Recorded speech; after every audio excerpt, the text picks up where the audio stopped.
We're all Second. recording. We all have proof. Hope this works. All right. All right. Okay. Here we go. Let's get started. Welcome back, everyone. So today we're going to do a very important uh, Zoom video on the up and coming very good loan product for real estate investors. Again, my name is SeeWing Yee from the Yee Real Estate Network.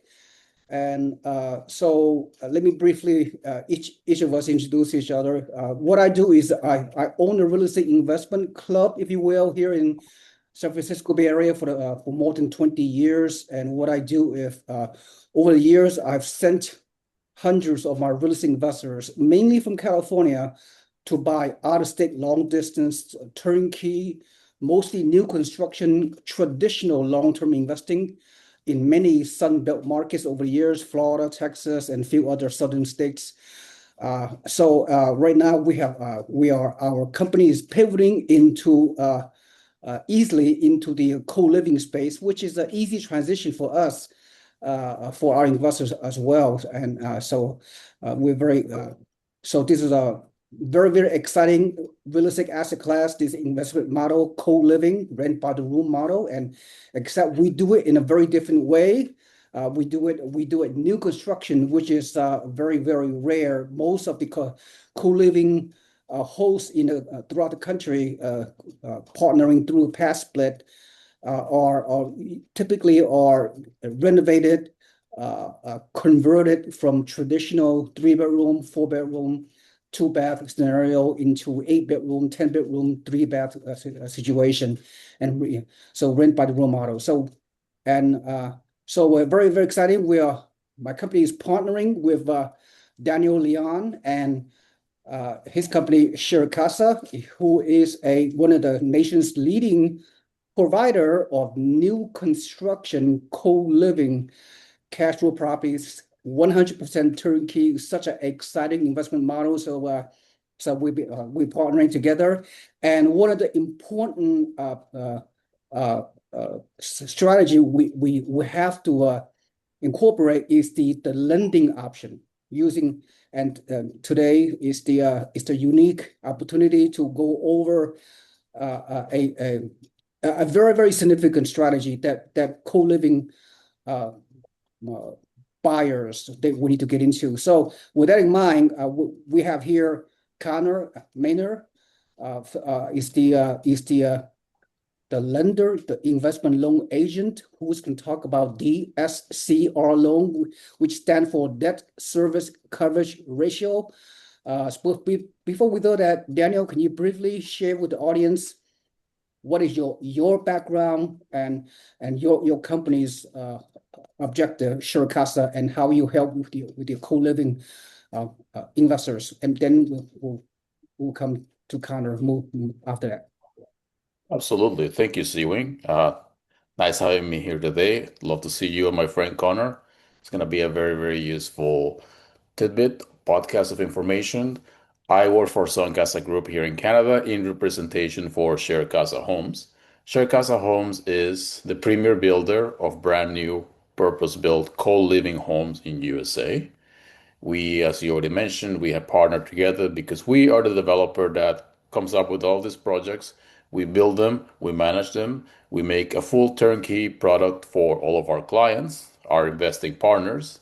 And yeah, we are just building this market which grows exponentially, consistently, month over month. We have several models of market on several different cities.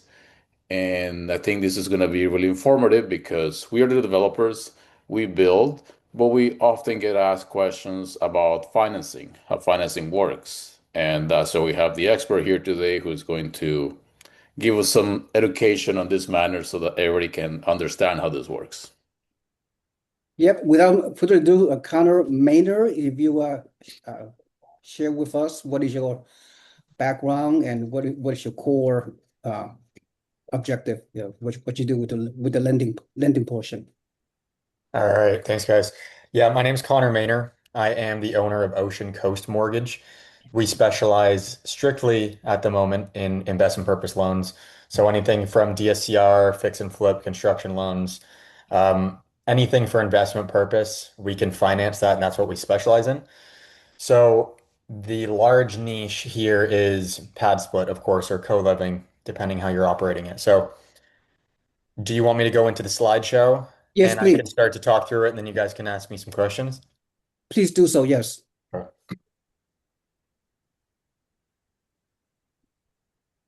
So Okay. before Can you we guys begin, see that? yes, we see Connor, before we begin, may I say something? Mhm. Yeah, before you will do your presentation. So normally when investors do finance investment properties, they the main product is the full doc uh, uh, Fannie Mae lending guidelines, where you submit your tax return, your W-2, your credit score, the whole 9 yards. So that's the Mhm. Fannie Mae lending guideline. 30-year fix, 1 to 4 units. Single family home up to 4 units. But the co-living investment space, we're a little bit different.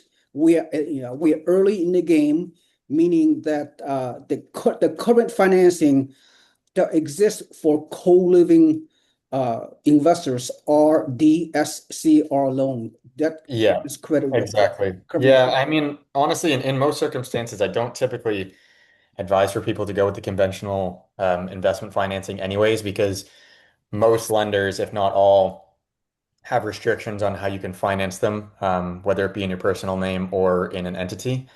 And that's obviously a pretty large factor, and it can complicate things. I often have people coming to me and they were initially looking for conventional financing on investment property, and they were intending on just financing it in their personal name, or maybe they have a few and they own them all in their personal name, and that's obviously much higher risk. Not to mention there's a cap, right? There's only so much you can actually end up financing on your own based off of your income and all your liabilities.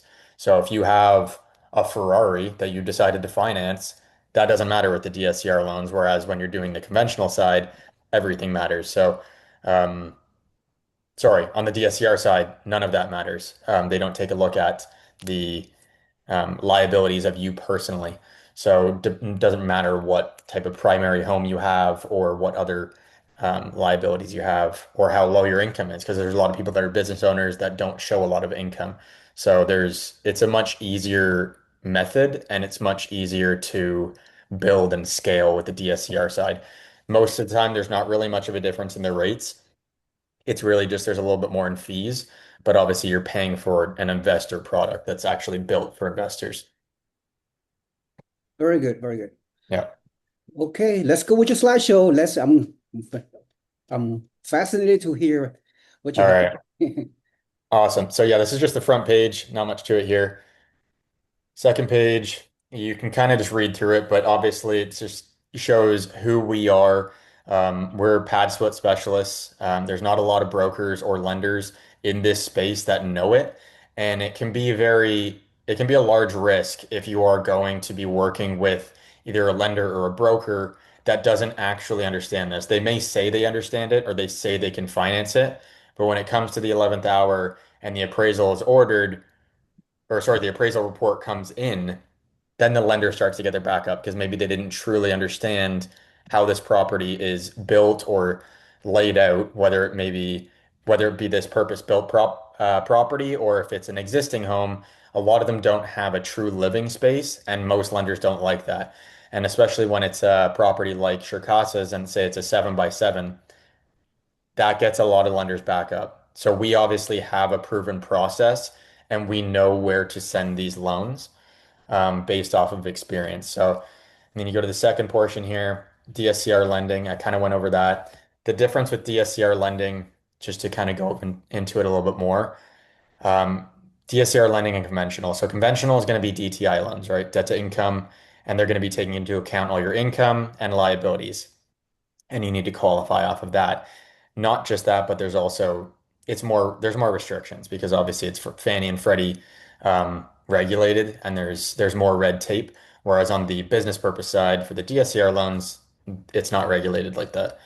So we do DSCR loans, and they're qualified based off of the income of the property in relation to the carrying cost of the property. So you're going to take your principal, interest, taxes, and insurance and divide that by the projected rental income. And that's how you're going to get your DSCR. We'll go into that a little bit after. So we have foreign national programs. I know that Shrcasa works a lot with the foreign nationals. I'm from Canada originally myself, so I understand both sides of the border and the differences. So that's advantageous for the borrowers that we work with that are foreign national. And here it just goes into business purpose only that we work on currently. It doesn't have to be you don't have to close in an entity. You can close in a personal name if just the person so happened to want to. But typically it's advised that you're going to want to close in an entity for just safety reasons for yourself. Just a little bit more about DSCR loans. So here is the exact same breakdown that I just mentioned. You're going to work that equation to determine what the DSCR is. I'll go into the DSCR qualifications for both the US resident and the foreign nationals in shortly here, and I'll explain the differences and what's required for each. But going into this a little bit more, again, no tax returns are required because it's a business purpose loan. Entity, LLC borrowing, it could be in your personal name, like I mentioned as well.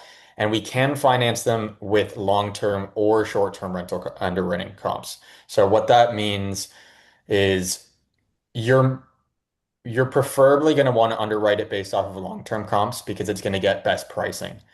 But if worse comes to worse, there's options to being able to use short-term rental comps. So there's appraisers that can go out there and do a 1007 market rents appraisal off of a short-term rental. So they would determine what it would rent for example, on Airbnb, not bedroom by bedroom, but on Airbnb as a whole.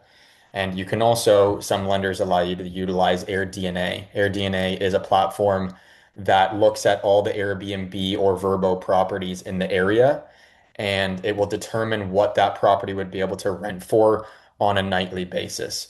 So we can circumstantially underwrite off of short-term rental comps as well when needed if the DSCR is low. And again, it's a lot more scalable when you're going with these DSCR programs. Just comparing the two, here's a little bit about what the pad split model kind of entails. And here's how DSCR underwriting is done. So income is calculated off of long-term lease equivalents. There's also the short-term, like I mentioned as well. So we'll get a market rent analysis.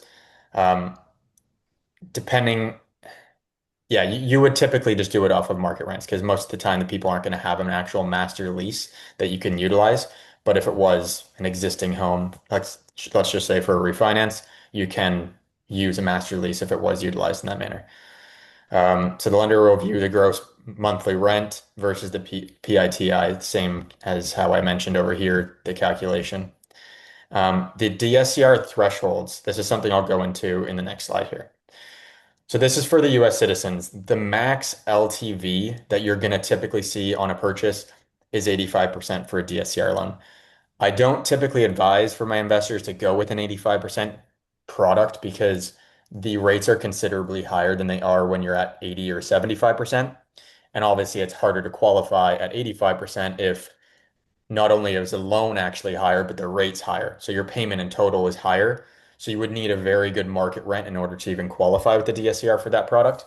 So it's not seen as often, but there is the option for it.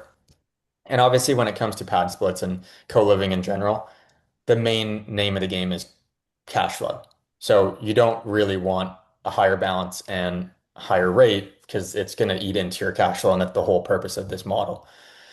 If it so happens that you need to refinance, it's usually about 75 is normal. Circumstantially, depending on the structure of the property, we can get 80% and DSCR options below 1-to-1 ratio. So what that means is typically, if your carrying costs for principal, interest, taxes, and insurance are going to be, let's say, $1,000, just for easy numbers. If you had, typically you want to try and get that market rent $1,000 or more because that's going to get you best pricing. But circumstantially, if the market rent does come in low, there are options available, and it just makes it so that the deal is not dead. We do obviously have creative ways of being able to get it back over 1-to-1. There's some options that allow you to use liquidity to bump up the DSCR so you can show personal assets. or you can even go interest only or buy down the rate. There's different options. So it's very rare that the DSCR truly blows up the deal. We'll find a solution for it, but there is options if we can't creatively get it over 1 to 1 to go with a DSCR that's below 1 to 1 ratio. And then we're going to look at the foreign national side. So SeeWing, I know you mentioned a lot of your people are not on the foreign national side. I know that Daniels, you guys do have a lot of foreign nationals, so I'll touch on it here briefly. The max leverage that you're going to see is going to be 75% for a foreign national. Years ago, you'd see 80. It's not, you can't find it now. Maybe in the future they'll bump it up, but not in this current market. And then you're going to have 65, same thing as the last one, circumstantially 70% on a cash out. For foreign nationals, you have to have over 1 to 1 ratio. There's not any products that you're going to find that are under 1 to 1. But again, we can creatively bump that over 1 to 1 with those different products, like I mentioned before. So this is just kind of comparing apples to apples, what you see here. The leverage, the DSCR difference between the foreign national and the citizens, LLCs, they're both not required, but you're going to want to. It's the most advantageous. Income documents not required. Credit, of course, you're going to have to review credit for US citizen. Typically, we want it to be 740 plus is going to get us best pricing. There's options anywhere from 620, 640, but it's going to be at extremely reduced leverage. There are some DSCR lenders that go down to 600. I don't really work with a lot of borrowers that are that low, so it's going to be harder to do a pad split with somebody that has that low of credit. But the better we have the credit, the better the pricing and the better the leverage. For foreign nationals, we don't, this is actually an error on my slideshow. We don't look at credit whatsoever. They just take an automatic credit score for pricing at 680 and they don't look at credit. Circumstantially, like very rarely, they may ask for some sort of credit form from the bank that acknowledges that they have decent credit in the country, but that's 1 in 100. So more often than not, there's nothing that's required for a foreign national. And then the DSCR calculating method, typically long-term rent's the best way to go.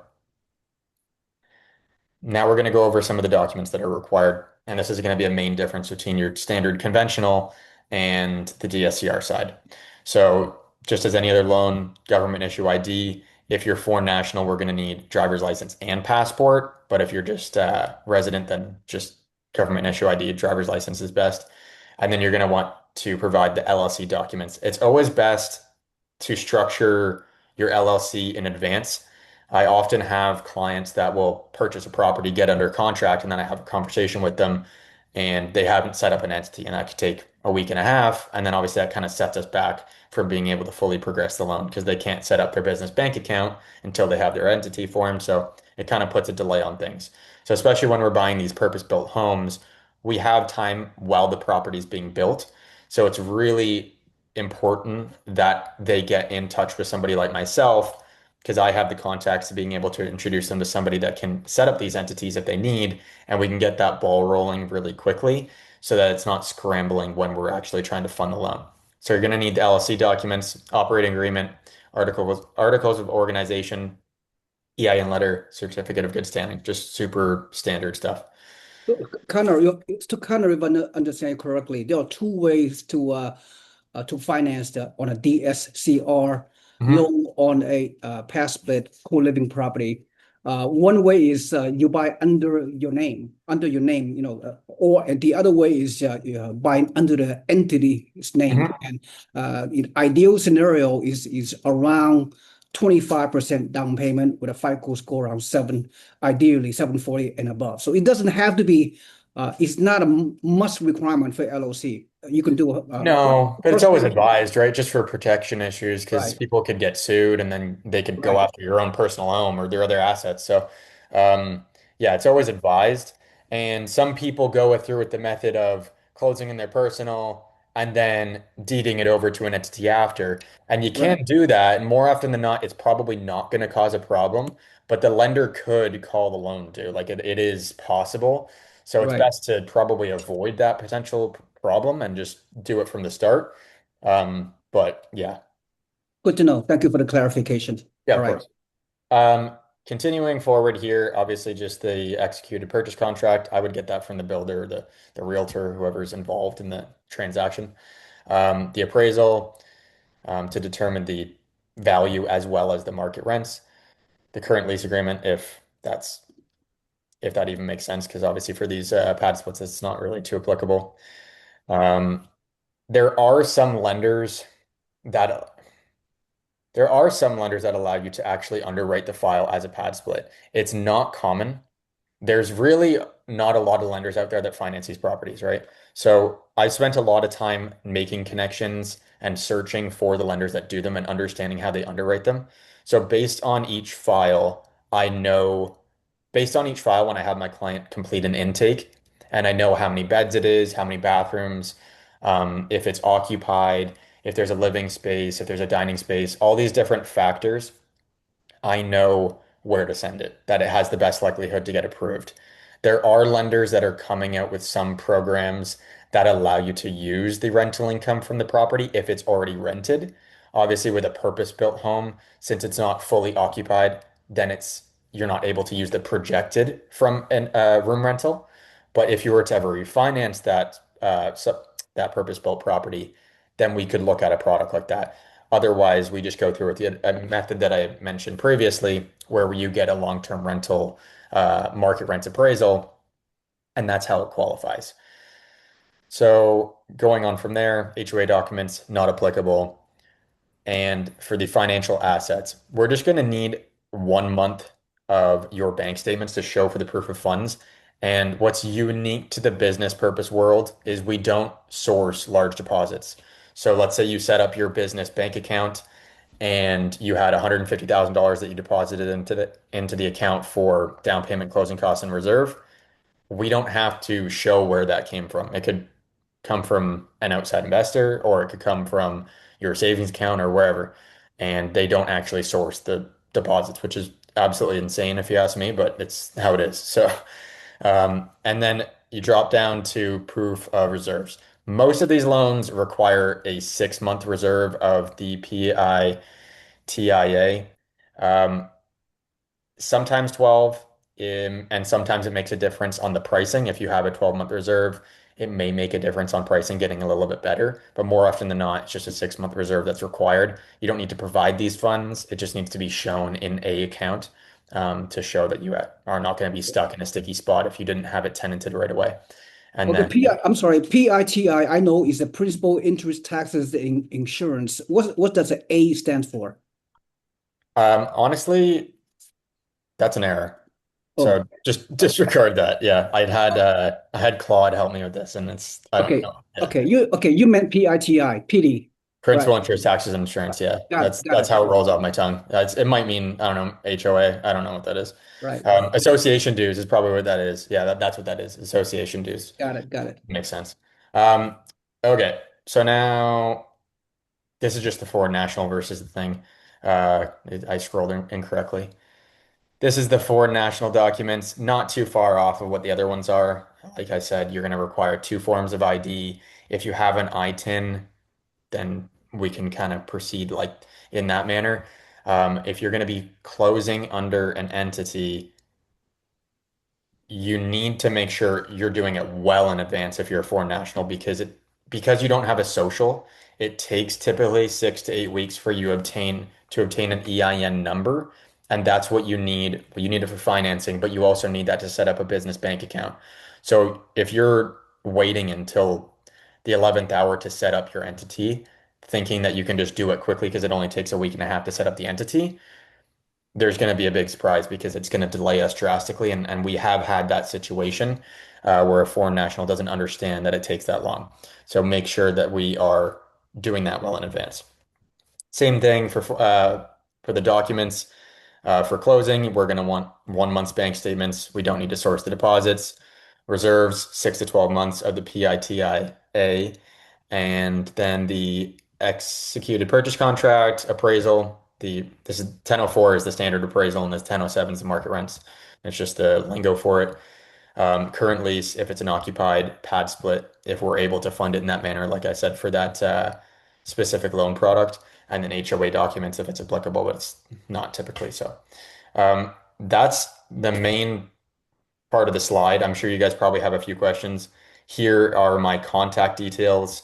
Just reach out if you need anything in particular. Obviously, these loans can be quite overwhelming, and it's a process that you really want to make sure you're working with somebody that knows what they're talking about and has a process that's down that has it down pat, because it can really get messy if people are not really understanding the full model and don't have those lenders lined up. So, yeah, happy to help. Okay, good. Are we ready for the Q&A? I have several questions. Let's As do do it. I. Daniel, are you ready also? I am. Okay, I have several questions, but before I'll do the questions, let me see if I understand correctly what we just went through. A Mhm. DSCR loan, debt service coverage ratio, is an investment loan, is specifically for real estate investors that are financing an investment property. Is a relatively new product, but it's getting very, very popular. It's not only for co-living type of buyers as well, it's for traditional investor as well, Mhm. especially people who, for whatever reason, do not no longer qualify for the Fannie Mae full doc, residential investing type of scenario, Mhm. because the full doc loan, as we all know, is that they require so much documentation. They require your W-2, your tax return, your debt to DTI, debt to income ratio, which is got to be at least maybe 45%, debt to income ratio. So, you have to provide all kinds of stuff. So very, very problematic. Yeah. And recently, the DSCR investment space is really becoming very popular for a lot of products out there, a lot of investment loans, because you do not. You can make the argument is a sort of a no doc loan. You qualify based on underwriting of the property itself. In our case, our purpose-built new construction, which Daniel will go over a bit later. But Mhm. all you need is really is not in the past when we say no doc loan, one would, conjugate like is a risky loan because, back in the financial crisis in 2008, I mean, we have a lot of exotic loans out there that cost the financial crisis to occur back in 2008 because you don't require any documentation. You can qualify by just back in those days, but just by breathing, able to breathe, you Yeah. can qualify a loan. But in this case, my understanding is a DRCR loan is no doc, but the underwriting of the property itself is critical. For the property itself, like you mentioned, must meet the debt coverage ratio at least 1%. But our co-living property that Daniel and my investors are working with are way past the 1% debt coverage ratio, is even exceeding 2%, which is great, right? So Keep in mind though, when you're saying 2%, that's underwritten off of obviously the rental income that's going to be generated from pad split, right? So we're underwriting off of the long-term market rents. So it's not going to be a slam dunk where it's like 2% DSCR, or 2 to 1 DSCR, because it's not underwritten with the long term or with the pad split rental, right? If we're going to be utilizing a product like that, like I mentioned, there's like one lender that does it. Um, it has to have a history of it. So we underwrite based off the long term. And like I mentioned, there is the option for the short term with that type of market rents appraisal. But yeah, I just want to make sure you understand oh, and that's clear. And very we good. don't have to be over 1 to 1. There Yeah. are options to being able to get approved under 1 to 1. Yeah, yeah. Connor, you have actually done a case situation with our investors in the past year through the investors that Daniel has cultivated this past year. You were able to do several DSCR loan for his investors, and upcoming, I have several investors that from my source that are coming to you to do the loan very, very shortly. Tina, as you know, Daniel, as well as several investors that we are under contract for future closing in the next 5 to 6 months. But Mhm. you have already done some cases. Let me ask you some example. Daniel have some co-living property, new construction, that his builder are doing, sell price at like 320K, is 1,800 square foot. So as a DRCR lender, when you do the underwriting, you go to you go to that zip code, that neighborhood comp, and try to see what's the long-term rental situation. So if it, for example, this on a 320K property that you have already underwritten for Daniel's other investors, so the Yeah, DRCR I can't lender, say I can never guarantee what the appraiser is going to come back with, right? They're right? going to come back with what they come back with. Of course, we can argue the appraisal that they come back with if they're saying that the rental comps are low, which we haven't had on any of these Shrcasa homes. So it hasn't been an issue. Obviously, I've done so many DSCR loans that it happens. Like the market rents does come in low for other properties, and you can argue it or you figure out a way to get around it. But it's something that we can research, of course, beforehand, so we have a pretty good idea. But of course, I can never guarantee what the appraiser is going to come back with. And but on these builds, because we've done them and they're in an area, mainly Jacksonville. Obviously, the Shrcasa is expanding, but the main market thus far has been Jacksonville, and it begins to be a pretty rinse and repeat process because now there's a bunch of them. So they're underwritten. They're going to be appraised in a similar manner, right? And you're kind of yeah, it's more of a rinse and repeat process for that matter. Okay. So what are the based on the several closing of actual loan cases you have done with Shrcasa in the Mhm. past 9 months or so, what has been the actual uh, mortgage rate?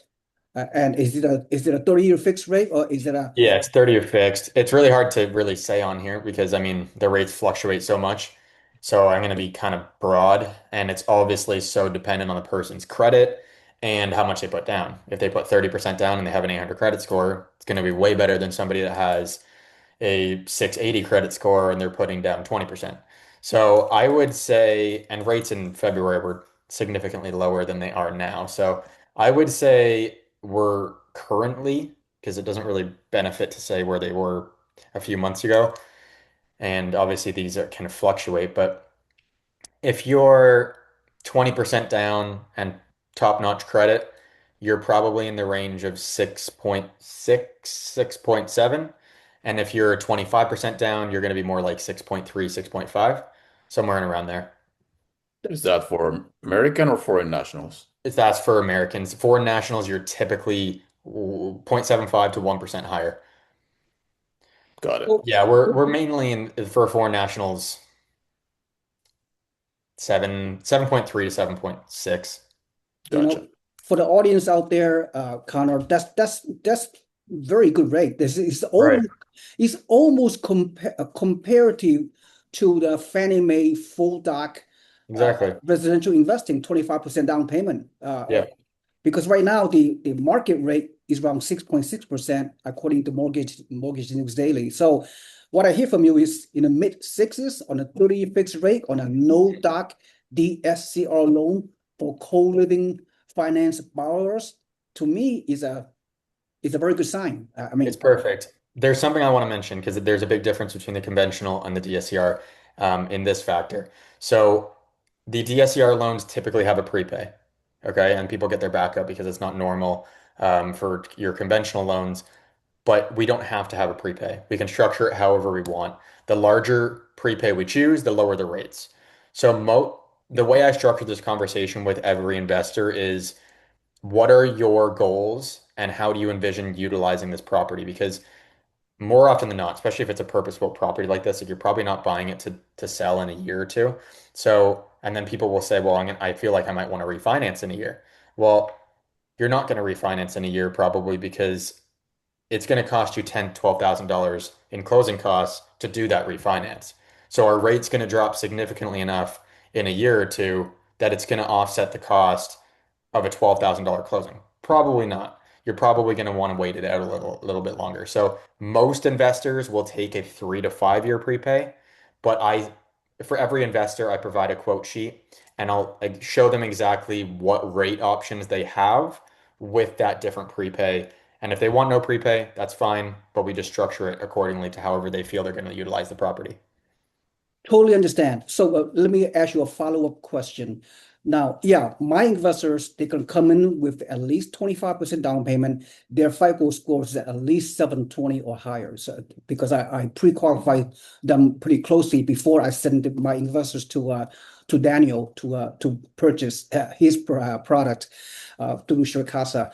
So in the future, is there any possibility once the co-living investment space once the DRCR lender nationwide, including especially your company, have more cases, more more sample sizes, do you feel that our investors in the 3 to 5 years from now, maybe a full doc Fannie Mae lending guideline may be possible to enter the co-living investment space? I mean, probably, right? Like you, I like to use the example of Airbnb. Airbnb, when it first came about, I wasn't even lending at the time, but lenders didn't like it.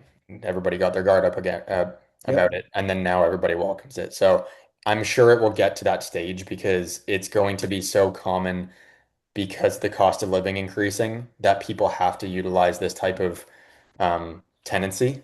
So I feel like people are going to get more open to it. It's just at this point, it's the beginning stages of lenders starting to welcome it.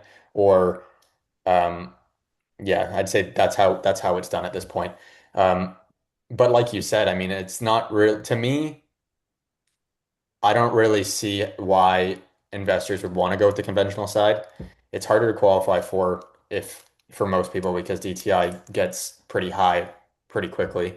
Um, all those loans are going to report to your credit, and that is going to affect you with your own, say if you wanted to purchase another personal property, and it's going to cap very quickly, right? These loans, like 99% of the time, they don't report to credit. So it's not going to affect you with the next home you want to purchase, or if you want to co-sign for your son to purchase a home, right? So it's truly the best method for investors. I believe that wholeheartedly. Yeah. So my follow-up question is, so if my investor is going to buy more than one property, co-living property through Daniel's company or Shrcasa or any other sources, they can scale their portfolio. They can do multiple Yeah. DSCR loans into the future to scale more into co-living space, to buy more co-living properties. And there's no limitation. Just a regular Fannie Mae lending guideline, 1 to 4 units is a 10 loan is max, then you have to go through some other loan options. But in DRCR lending right now, there's no limit. Yeah, as long as an investor have additional capital to buy more co-living property using DRCR loan, at least with your lender, uh, Yep. they can do it, you know. Yeah, some will have a cap of 10 with one entity, but nobody is going to buy 10 properties with one entity. That's silly. Just get a new LLC so you can protect each property like it's its own business, right? So it doesn't come up. Yeah, and you can finance so many of them at once, and it's not a complicated process because you don't if you're financing 6 properties under a conventional at once with the same lender, that's really messy because you're needing to calculate the income and the debt from each one.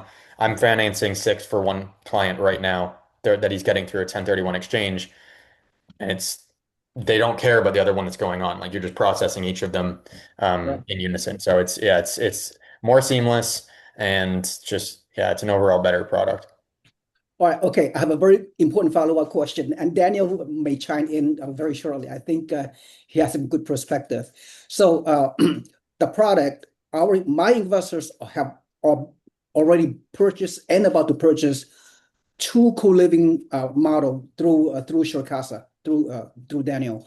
Uh, Several of them, they are under contract for the Jacksonville 7 bedroom, 7 bath, 1,894 square foot, with a good cash flow already, proven method. And they already, what I hear you saying, you have done a lot of the loans for Daniel's clients over the past year since last year, and they all doing well. They'll be able to close under those loans with that investment model. Now, moving forward, we have some of our investors that are buying the Jacksonville duplex, the 600K model, 14 bedroom, 14 bath, 600K duplex scenario. I assume, I'm sure you have already working with Shrcasa that that should go through as well. The DSCR loan should work because the numbers are almost the same. Now, before you answer, the exciting part is, I mean, that's why my investors love to work with Shrcasa, because you guys are scaling the new construction co-living into other markets. Let me give you another scenario. A Tampa market with with 8 bedroom, 8 bath, selling for, I'm not sure, was it Daniel, help me a little bit. It's So also going for 600 right now. 600K. So Yes, how do you and also Orlando, for example, is 7.7, for selling for 450. And then correct. Houston, you have a much bigger, much unique product. The Houston is what, 1010, right? Correct. Selling for how much? 650? 650. Yeah, 650, with the corresponding around $1,100 rent per bedroom. So you shouldn't see, because you already done DSCR loans for the co-living new construction already using our model, you shouldn't have any problem underwriting those loans for the upcoming future. Yeah. We haven't closed any of the 14s yet because it's a newer model. Right. I don't foresee any issues. We just have to understand that when you're getting into a higher bedroom count, there's less options. Some lenders kind of get uncomfortable when it gets up to 10 to 14. And I know this from experience with financing other large bedroom count properties that are just an existing home that, like you said, somebody converted. Um, so we need to just understand that there's not going to be as many options, and there might be a little bit reduced leverage. Maybe instead of 75, 80, maybe it's 75 or 70%. So we just want to make sure we understand that it's structured a little bit differently because there's not structured differently, but we need to approach it with a little bit more wiggle room, I feel, in the LTV, just to ensure that we have the lending options if the lender wants to pull back a little bit. So you mean, for example, about like a LTV of like 70% LTV, like I 30% think down so. payment? Yeah. When I've spoken to other lenders, I mean, and other ones that have financed that are higher bedroom count, they typically just want to reduce the leverage a little bit. So they're not going to go as high as they would on the lower bedroom count properties like a 7x7, or I'll do other ones that are 8 or 9 beds. So when we're approaching the 14s, I would say we just approach it estimating that we're going to put down a little bit more on those. Similar, I mean, in the future, I mean, look, Shrcasa is very ambitious and I love it, right? I mean, the future this is so exciting. I mean, there's a possibility, I mean, uh, for example, we can do we can do a new construction co-living fourplex configuration, like 1717, for example, 17 bedrooms, 17 private bath, co-living straight up, renting for 1150 or 1200 per room. Same thing, same underwriting with your lending, DSCR lending, little bit, Yeah. 25%, probably 30% down payment, 720 or higher FICO The only thing I score. want to say, I want to interject there is I was talking about this with Daniel and Michael today, actually. We don't we don't want to be the guinea pig, right? Because you don't like if nobody's really entering the territory of 17 to 20 yet, if there's nobody to finance it, it's a sticky situation. So you'd rather somebody else like kind of be the guinea pig. Personally, this is how I would perceive it, because we don't want there to not be options, right? It's quite easy. Lenders can pull back sometimes, right? Not every lender, if they have guidelines as X, that they're always going to be that way. Of course, more lenders are going to open up to the pad split model, but there have been lenders that have had open arms, and then just in the past, not even just with pad split, but just from my experience in lending, And based on certain economies or whatever it might be, they might pull back a little bit. So we want to make sure that we're not pushing the needle so far that we're into 20, 25 beds because we need to make sure that it's financeable, um, because we don't want to be in a tough spot. Yeah, Daniel, you have any thoughts as to is it a riskier situation for any builder to build a co-living new construction with 1414, 1717, $850,000, for example, and you see any kind of lending issues associated with that, Daniel? Potentially, I mean, that's the conversation that we were having today, and we have to be very strategic about all the models that we are putting together because we right now are trying to retain the fact that these are residential units and that they qualify for a certain number of doors. Beyond a certain number of doors, lenders don't like it. So we're working with Connor, and like he says, we're observing the market, seeing what's possible. We're always pushing the envelope, but we don't want to push to a point where we're putting investors' money at risk. That's very, very important for and ourselves as well, obviously. So we have to go. We push, but we push in a what's the word I want to use here? Careful way. You Yeah, know, it's yeah, we I have a understand. reputation here. Yeah, Absolutely. but you feel pretty optimistic, Daniel, Yes, that it should work. I absolutely. it's all depending, on the creativity of a particular DSCR lender. There's some lender out there, they may willing to underwrite something like this, the next level. For which? Are you talking about surpassing 14 or for the 14? Yeah, around, yeah, 1414, maybe 1717, for $1 million or whatever, 1.2 million. I The mean, 14 I'm confident of because I've financed other 14s, but like not the purpose built, but like other people that have renovated properties. right, right, I right. just feel like begins to be few lending options at that area. So if you want to continue, if you keep pushing the needle, it's more risky, right? I mean, the more you push the needle, the more risk is involved for everybody. So I feel like just making sure that I mean, you can never guarantee 100% anybody's going to finance a certain property or anything. It's obviously just that's not real life. But if we know that we are starting to open up more doors or more lenders are opening up to it or people are feeling more comfortable with a higher amount of doors, that's personally where I would say let's push the needle a little bit more, or there's the option to push the needle a little more. So I just want to always stay transparent with everybody because I want to make sure that nobody's putting themselves in a situation where, because it's so new, right? Like this is such a new model and co-living is so new that we need to be careful. So it's a very strategic approach, and that's good that you're explaining it, Connor, because we always tell this to our clients that we are here, we are their coach, we are their investment partner. We are never going to lead them into a situation where they're going to be in a bad spot.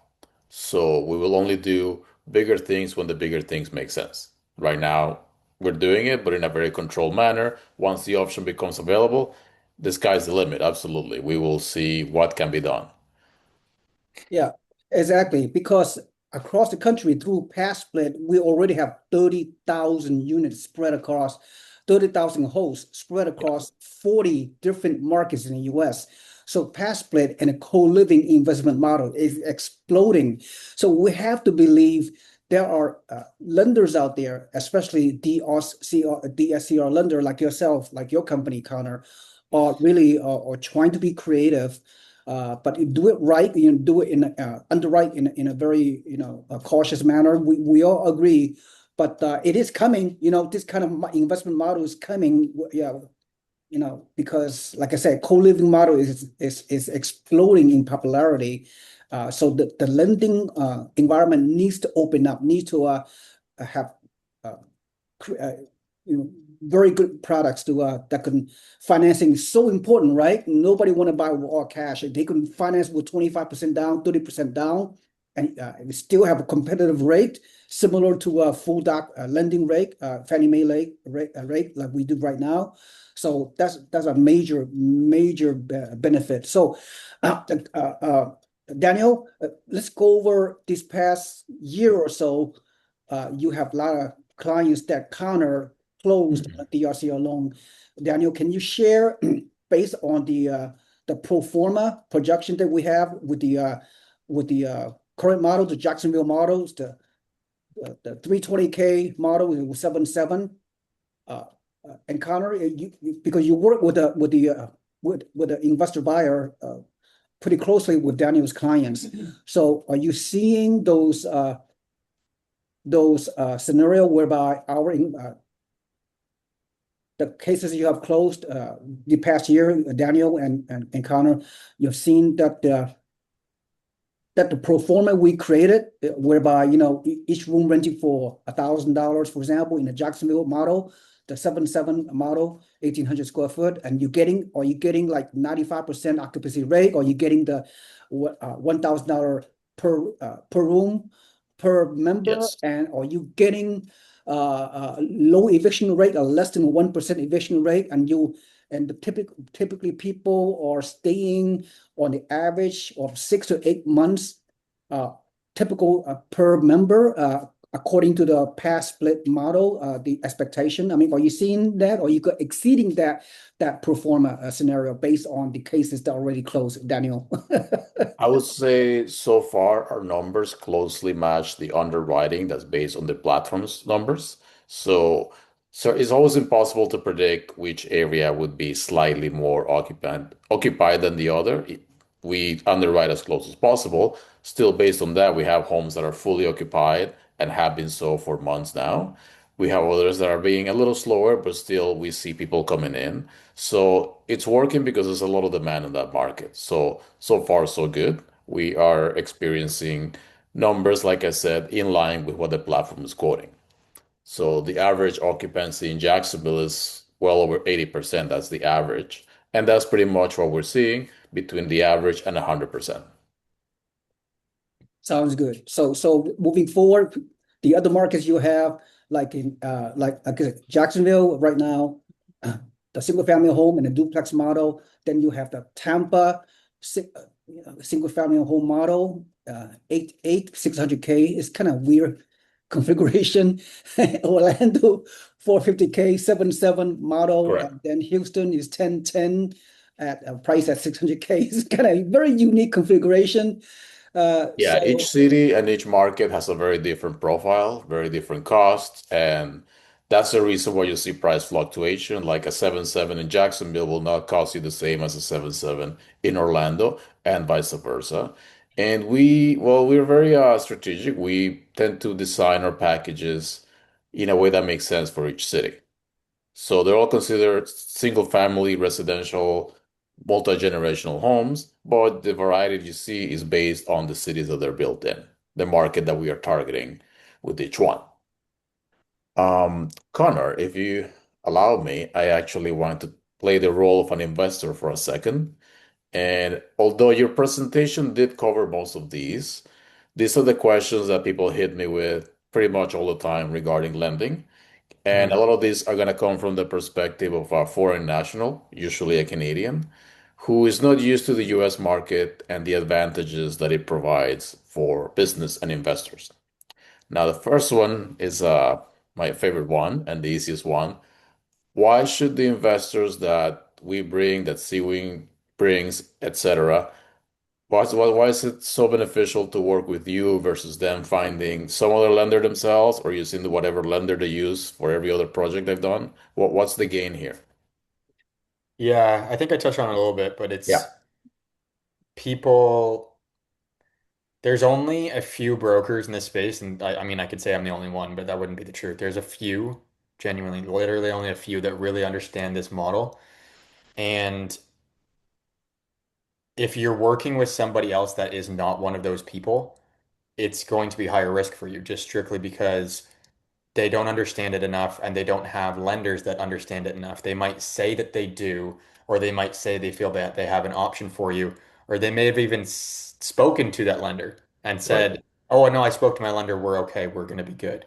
But when that appraisal comes in, because it is so unique in comparison to your standard 3 bed, 2 bath home, it's going to cause problems. I've seen countless times where somebody that is purchasing a passive property, whether it's not necessarily yours, because most of your people work with me Mhm. for the first time, but other passive properties, and they can't get financing from their other lender because they don't allow that type of property.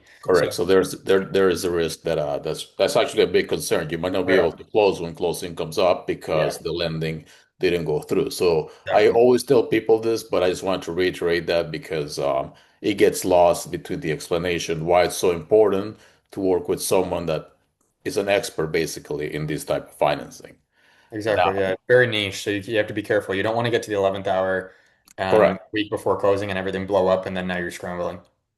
Awesome. Now this one's an even more Canadian oriented question because you come from Canada. You might remember that the banks here are very, very picky, and it is difficult to get multiple mortgages to invest or even just additional homes here in Canada. The bank is less likely to be agreeable in that sense.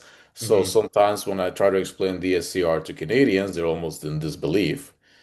And they're concerned that they might not be able, they're concerned they can't invest because they think they won't be able to get finance for it. How Right. easy, in layman's terms, is it as for a Canadian that has the capital to get a DSCR loan? Yeah. So I did mortgages in Canada before too, so I understand the differences. And it's not just the banks, it's all lenders. Hmm. They typically have a cap of five properties that you can own, even under an entity. And most lenders don't allow you to own property under an entity. So it's a whole different ballgame here. But the process is for a foreign national, it's actually technically easier than it is for a citizen because we don't pull credit. So you could Right, actually have a 450 credit score in Canada and you can get financing here. It's just insane. But the process would go, you let's say you sign the Shrcasa and we start the process. I would get you to register your entity. I would introduce you to the right person. It's a layered entity format due to the fact that the folks in Canada and that the way that the CRA looks at things, if you have a property owned under an LLC, you could get double taxed. So I have an attorney that specializes in doing this for Canadians. So it's a layered entity and it's LLC owned by another entity and it's right, formatted in a way that it doesn't complicate things. So you generate your LLC so that we can have the EIN letter or number being generated because like I mentioned, it takes 6 to 8 weeks. You're going to move those funds from Canada into that business bank account that you're able to set up after you have the EIN letter. And then we're going to set up title, or we're going to set up insurance and all those types of things. Aside from that, the rest of the way is just going to be waiting until we can get the appraisal done. And when, we can only do the appraisal once the property is actually built and we have the certificate of occupancy. And then we can get the appraiser out there. And like I mentioned, we haven't had any problems on the appraisals for yeah. any of the Shrcasa homes to this point. So the appraisal comes in as we need with the value and the market rents, and then the deal qualifies. So that's really it.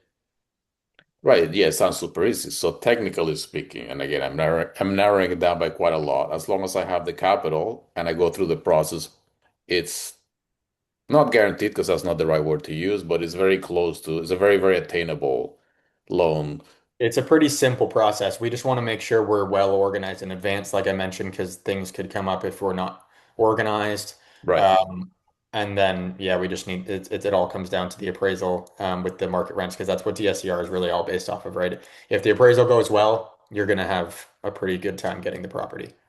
Gotcha. And we touched on this already, but again, this is even more alien to Canadians in a way, is the idea of scalability. As a Canadian via DSCR, so long as I have the capital, I can purchase a portfolio of properties in a short period of time, correct? Yeah, there's no limit. There's Like like, so, as long as I okay. have sufficient down payments and I have a well underwritten property and a strategy like the ones we're discussing, I Mhm. could go buy 4 or 5 homes as an investment as a Canadian, which here in Canada is a very difficult thing to do. Yeah, you could purchase countless homes. Like you could there's not a limit. So you could just keep buying homes. Like, yeah, it's not, there's no limit and there's no Right. limit of how many you could process at once. And yeah, it's just such a different um environment for investors investing here versus Canada. Canada is just not, it's not Correct. set up for people to grow, whether it's business or real estate investing or whatever it is. It's just not, it's not. Gotcha.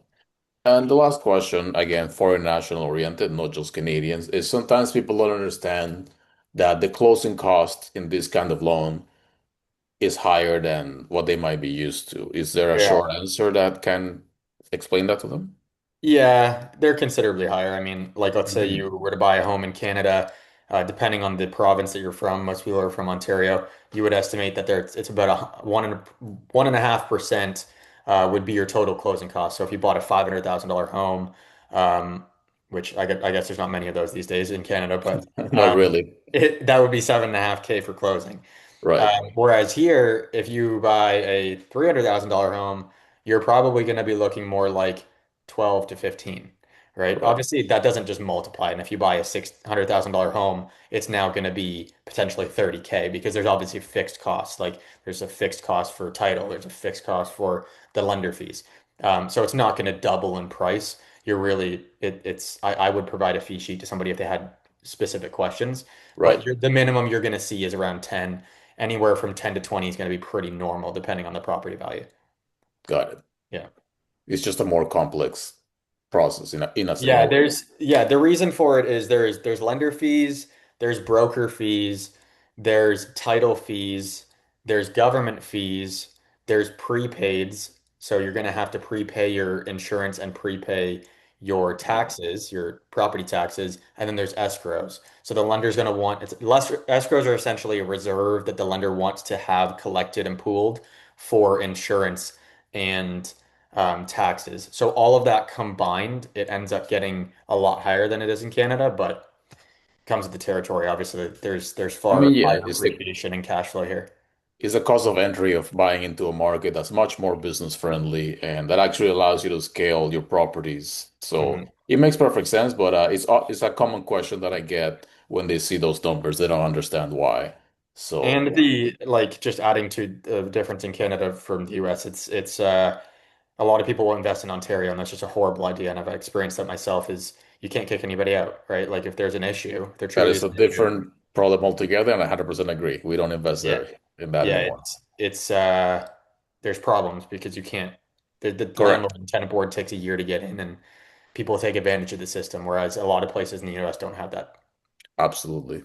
Well, those are my questions for today, Sewing. I don't know if we have anything else. Yeah, I have a couple of questions. I'm sorry, Okay. That's okay. I've gone over our projected time because thank you, Connor. This is such an important strategy. Our investors coming into the co-living space, they need to know financing options. This is so critical for them to feel comfortable because Yeah. they are committing to a process. They're putting a lot of capital to risk a lot of capital to enter this co-living investment space. So it's important to find a lender that have a proof of concept, that have done it before, like yourself, right? You have done it. You know Daniel's product. You know his investment model. Okay, one quick question is, my typical investors are W-2, Silicon Valley, making at least 200K, good credit score. They have line of credit, like like $500,000 of a home equity line of credit available, typical profile. They have down payment available from stock options, available. And some of them are doing 1031 tax-free exchange in one case scenario that we're doing. And some of my investors I'm talking to them, but they don't have a W-2. They are self-employed. Or they don't have a tax return to prove anything, but they have good credit score, 740 credit score, and they have massive amount of equity from their primary home and investment property. And they're located in one of them located in Seattle, Washington, several of them located in the San Francisco Bay Area. So, so in this scenario, what I just told you, you should have you should be able to do the DRCO loan 25% down payment for this co-living model. Yeah. Doesn't make a difference. Like if the person had good credit and they had money, but they don't even have a job, no, we don't care. Like it doesn't matter. Yeah. Okay. One They final don't, we question. literally don't even send, like I don't have the client fill out their job information. Awesome. The Wow. lender doesn't know what they don't even know what to do. Yeah, this is amazing. Yeah.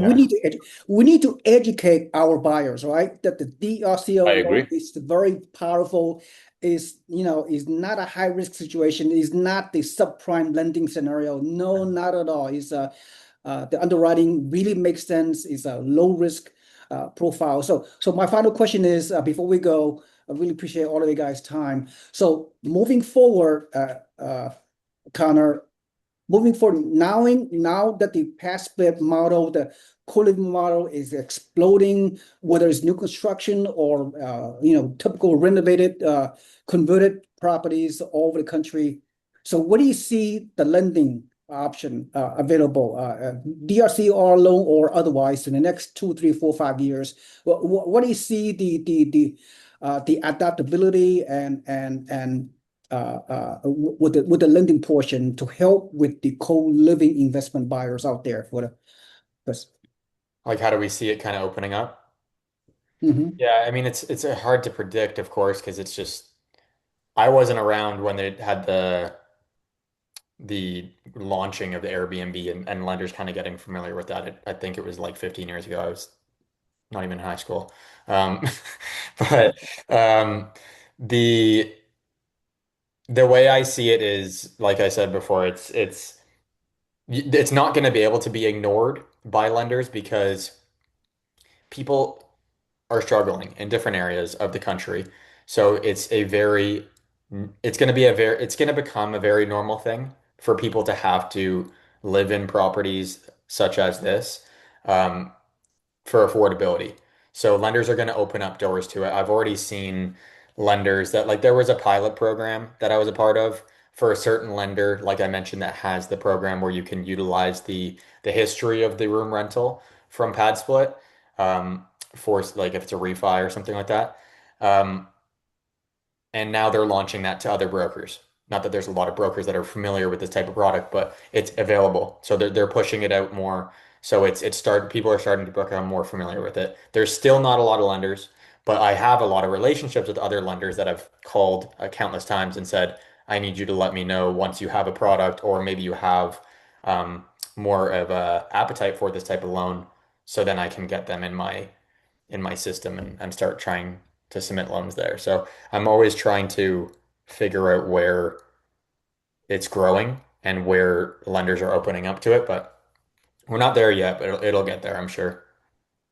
Connor, I'm very optimistic. As a matter of fact, I've been in this game for a long time, right? I've been a real estate investor for more than 20 years, and I consulted with hundreds and hundreds of real estate investors to buy traditional long-term rental, cash flow, new construction in the growth Sunbelt markets.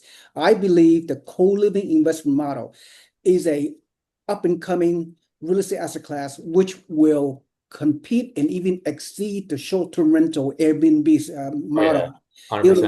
It'll 100%. it'll exceed the mid-term rental, the MTR furnished finder model as well. You rent, whereas they rent by the whole house. But Hmm. we are incorporating past split with furnished finder as well. So we have the best of both worlds, right? Right. Daniel, aren't you excited that past split are doing the co-living rent by the room model to accommodate the midterm rental marketplace, the MTR? Absolutely.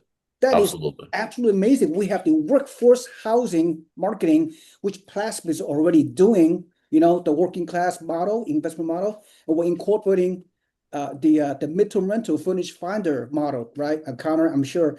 So using this hybrid model with our new construction with Shrcasa and Daniel Leon's company, 1 bedroom to 1 bath ratio that we have, which if you go across the nationwide of all the co-living hosts out there, 30,000, 35,000 co-living hosts that are marketing to co-living, we are a, maybe even less than 1% of new construction model. We have 1 bedroom and 1 bathroom ratio that we can, because of this reason, because of the net brand new construction and the growth market that Shrcasa is in, we should command a higher rent and longer stay and better living experience compared to all the other co-living model across the country. Daniel, don't you agree with me?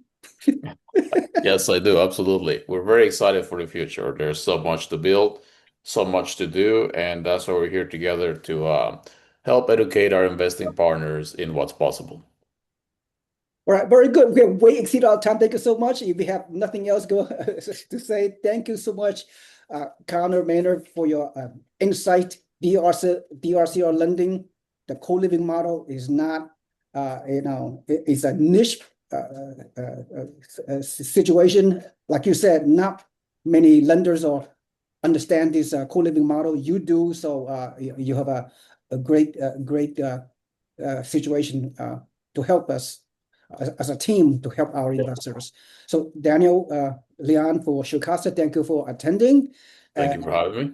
Thank you everyone for watching. This is SeeWing Yee from the Yee Real Estate Network. Have a nice day. Good luck to everyone. All right, Cheers. guys. Bye-bye. Thanks. Take care. Bye.